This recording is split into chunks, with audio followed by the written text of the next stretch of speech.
This whole work is kind of 4 years in the making. It's this ongoing narrative that I've been building. So it starts with this drawing of a woman who's like grown a person out of her hair.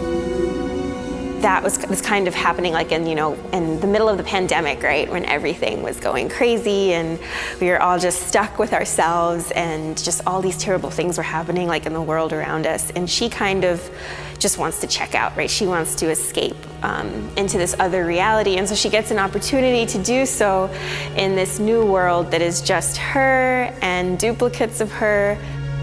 And she escapes on a Monday morning, so she's just like in her nightdress and striped socks. And so everything in the world is built from that material.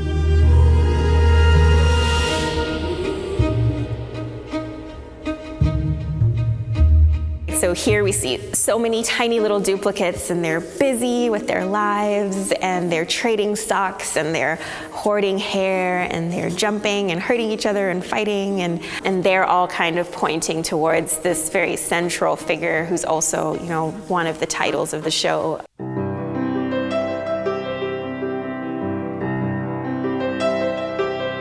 Who's this regal queen figure who's just got this hoard of material and socks just pooling onto the floor.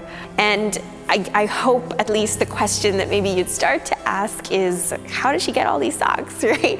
And that's kind of answered in that first piece that you see with the sock factory, right? Where is like this hoarding of material coming from, right? At what cost, at what expense?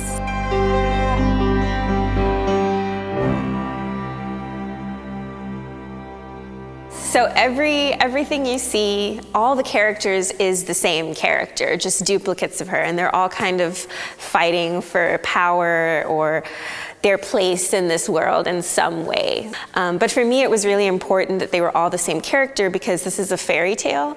And often in fairy tales, the villain is like this ugly, grotesque, othered creature, and then the hero is, usually a pleasing looking child, right? Or something like a pleasing character. And so the villains and the good guys and the people that are victimized are all really the same character, but just kind of in different positions. And in a lot of ways, that's what the work is. It's kind of me processing all of these different systems of oppression and also systems of resistance, and how all those possibilities are there within me, and I guess by continuation in everybody. Here's probably a good point to talk about black hair in the piece. Of course, there is a lot of hair.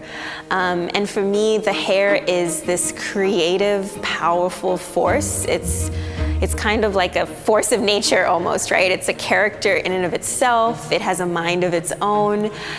In this piece, and even in The Source of All Hair, the tentacles kind of take on a little bit of a life of their own and try to interject in the storyline a little bit.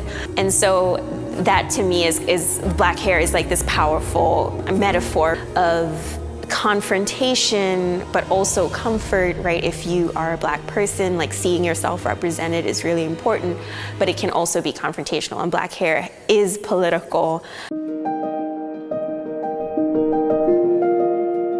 The name of this piece is Her Hair Like the Sun and Clouds.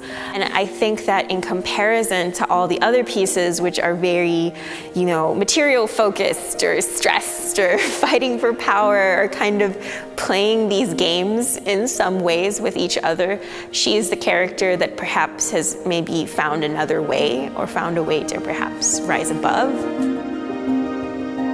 If I had to put my work into a category, I would say that my work falls under the black imaginary, or like speculative fiction, where you're thinking about black people and black experiences, but in like these fantasy spaces and worlds as a way to process what's happening in our reality. So I really kind of resonate with those ideas.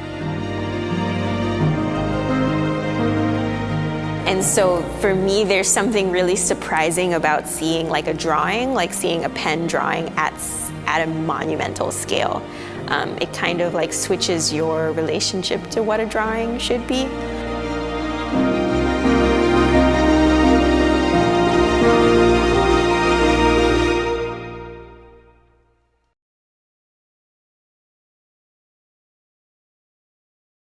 you.